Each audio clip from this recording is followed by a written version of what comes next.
जिस तरह से आज पूरे देश मेरे को जिस तरह से गिरफ्तार किया गया, 16 मार्च को चुनाव घोषित हुए, 21 मार्च को इन्होंने मुझे गिरफ्तार कर लिया। मेरी पार्टी के मैं गिरफ्तार हूं, संजय सिंह को गिरफ्तार कर लिया, मनीष सिसोदिया को गिरफ्तार कर लिया, सतिंदर जैन को गिरफ्तार कर लिया, और फिर दिल्ली में आके मोदी जी कहते हैं आओ चुनाव लड़ते हैं। पाकिस्तान के अंदर उन्होंने इमरान खान को गिरफ्तार कर लिया, उनकी पार्टी छीन ली, उनका सिंबल छीन लिया, और उसके बाद चुनाव कराया, जीत गए वो लोग। जबकि इमरान खान अगर बाहर होता तो इमरान खान की पार्टी जीतती, सब लोग जानते हैं। बांग्लादेश के अंदर शेख हसीना ने सारे विपक्षी नेताओं को जेल में डाल दिया और उसके बाद चुनाव कराया, शेख हसीना जीत गई। रशिया के अंदर पुतिन ने सारे विपक्षी नेताओं को या तो जेल में डाल दिया या मरवा दिया, उसके बाद चुनाव कराया, 87% वोट मिल गए पुतिन को। हमारे देश के अंदर भी अब तानाशाही हो रही है। इसी चुनाव के अंदर इतनी पार्टियां तोड़ दी, इतने नेताओं को जेल में डाल दिया। अगर इस वक्त हम लोगों ने मोदी को नहीं हराया, जनतंत्र नहीं बचेगा, संविधान नहीं बचेगा, ये देश नहीं बचेगा दोस्तों।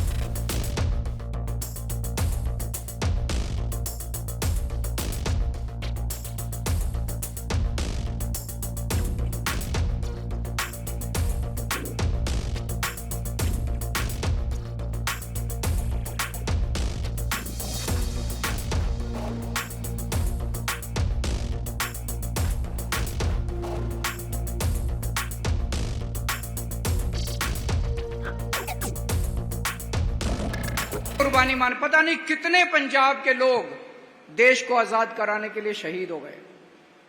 आज हमारे देश की आजादी खतरे में है, हमारे देश का संविधान खतरे में है, हमारे देश की जनतंत्र खतरे के अंदर है। जिस तरह से आज पूरे देश मेरे को जिस तरह से गिरफ्तार किया गया, 16 मार्च को चुनाव घोषित हुए, 21 मार्च को इन्होंने मुझे गिरफ्तार कर लिया। मेरी पार्टी के मैं गिरफ्तार हूं, संजय सिंह को गिरफ्तार कर लिया, मनीष सिसोदिया को गिरफ्तार कर लिया, सतिंदर जैन को गिरफ्तार कर लिया, और फिर दिल्ली में आके मोदी जी कहते हैं आओ चुनाव लड़ते हैं। अरे हमारे 4 सबसे बड़े नेताओं को गिरफ्तार कर लिया और कहते हो आओ चुनाव लड़ते हैं, तो चुनाव क्या लड़ोगे फिर? उधर महाराष्ट्र के अंदर मोदी जी ने एनसीपी की पार्टी के 2 टुकड़े कर दिए, उनकी पार्टी छीन ली, उनका सिंबल छीन लिया। शिवसेना के 2 टुकड़े कर दिए, उनकी पार्टी छीन ली, उनका सिंबल छीन लिया। हेमंत सोरेन को गिरफ्तार कर लिया चुनाव के पहले और कहते हैं आओ चुनाव लड़ते हैं। तो सबको पता है चुनाव लड़ने, ये तो बकवास है। जैसे पाकिस्तान में हुआ, पाकिस्तान के अंदर उन्होंने इमरान खान को गिरफ्तार कर लिया, उनकी पार्टी छीन ली, उनका सिंबल छीन लिया, और उसके बाद चुनाव कराया, जीत गए वो लोग। जबकि इमरान खान अगर बाहर होता तो इमरान खान की पार्टी जीतती, सब लोग जानते हैं। बांग्लादेश के अंदर शेख हसीना ने सारे विपक्षी नेताओं को जेल में डाल दिया और उसके बाद चुनाव कराया, शेख हसीना जीत गई। रशिया के अंदर पुतिन ने सारे विपक्षी नेताओं को या तो जेल में डाल दिया या मरवा दिया, उसके बाद चुनाव कराया, 87% वोट मिल गए पुतिन को। हमारे देश के अंदर भी अब तानाशाही हो रही है। इसी चुनाव के अंदर इतनी पार्टियां तोड़ दी, इतने नेताओं को जेल में डाल दिया। अगर इस वक्त हम लोगों ने मोदी को नहीं हराया, जनतंत्र नहीं बचेगा, संविधान नहीं बचेगा, ये देश नहीं बचेगा दोस्तों। और इसमें पंजाब के लोगों को सबसे आगे बढ़ के भूमिका निभाने की जरूरत है। आज मैं अपने लिए नहीं आया, मैं आप लोगों से देश बचाने की अपील करने के लिए आया हूं दोस्तों। ये क्या है? गवर्नर अगर इतने भारी बहुमत से जीती हुई सरकार, 117 में से 92 सीट आपने दी, इतने भारी बहुमत से जीती हुई सरकार की अगर बिल रोक ले तो ये जनतंत्र के ऊपर प्रहार है। ये जनतंत्र को रोकने की कोशिश कर रहे हैं, जनता को रोकने की कोशिश कर रहे हैं। गवर्नर की हिम्मत कैसे हुई जो जनता के द्वारा पास किए हुए बिल रोक ले? अगर केंद्र सरकार आपके 8,500 करोड़ रुपए का फंड रोक ले, ये जनता के ऊपर प्रहार है, जनतंत्र के ऊपर प्रहार है। इसके खिलाफ आप लोगों को आवाज उठानी पड़ेगी। देश तानाशाही की तरफ बढ़ रहा है। हम एक टाइम की रोटी कम खा लेंगे लेकिन तानाशाही नहीं बर्दाश्त कर सकते। गलत तो नहीं कह रहा मैं भाई साहब? तानाशाही बर्दाश्त नहीं कर सकता देश। हम एक टाइम की रोटी कम खा लेंगे, कुर्बानी देनी पड़ेगी हम लोगों को, लेकिन तानाशाही बर्दाश्त नहीं कर सकते।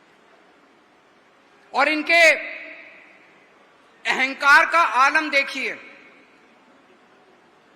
अभी थोड़े दिन पहले पुरी के अंदर, आप सब लोग जानते हैं पुरी में सबसे बड़ा मंदिर जगन्नाथ मंदिर है कि नहीं है? भगवान जगन्नाथ का मंदिर है।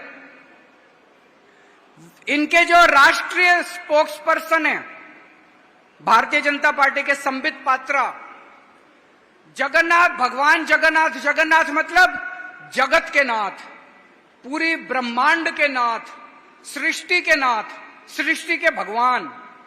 संबित पात्रा कहता है भगवान जगन्नाथ मोदी जी के भक्त हैं। ये अपने आप को भगवान से भी बड़ा मानने लगे। ये अब खुल के कह रहे हैं कि भगवान मोदी जी का भक्त है। इनका नारा क्या है? जो राम को लाए हैं हम उनको लाएंगे। हम तो कहते हैं कि इस पृथ्वी के ऊपर भगवान हमको लाए हैं, रामचंद्र जी हमको, ये कह रहे हैं हम भगवान को लाए हैं। इनमें इतना अहंकार हो गया कि भगवान को लाने वाले ये लोग हो गए, इस सृष्टि के ऊपर भगवान को लाने वाले ये लोग हो गए। हम तो यही कहते हैं ना कि भगवान ने हमें पैदा किया पृथ्वी पे, भगवान ने ये पूरी कायनात रची, भगवान ने ये सृष्टि रची। अब ये कह रहे हैं मोदी जी ने ये सृष्टि रची। इस अहंकार का तो जवाब देना पड़ेगा। अब ये आम जनता को कुत्ते बिल्ली समझते हैं, ये आम जनता को कुछ नहीं, इंसान नहीं समझते ये आम जनता को। दोस्तों, ये संविधान बदल देंगे। अगर ये तीसरा टर्म आ गया, ये दोबारा आ गया, ये संविधान बदल देंगे और सबसे पहले आपका रिजर्वेशन खत्म करेंगे। शुरू से आरएसएस और बीजेपी और इनकी सहयोगी संस्थाएं रिजर्वेशन के खिलाफ हैं। ये आपका रिजर्वेशन खत्म करेंगे। आज मैं अपने लिए नहीं आया, इस देश को बचाने की अपील करने के लिए आया हूं और आपसे निवेदन करने के लिए आया हूं कि मान साहब के हाथ मजबूत कीजिए, मान साहब की सरकार के हाथ मजबूत कीजिए, ताकि हम सब लोग मिलके पंजाब की तरक्की कर सकें और देश को बचा सकें। दोस्तों, इतनी गर्मी में मैं देख रहा हूं सब लोग अपना पंखा झल रहे हैं, इतनी देर से आप बैठे हुए हैं हमें सुनने के लिए। आप सब लोगों का बहुत बहुत शुक्रिया। सत श्री अकाल।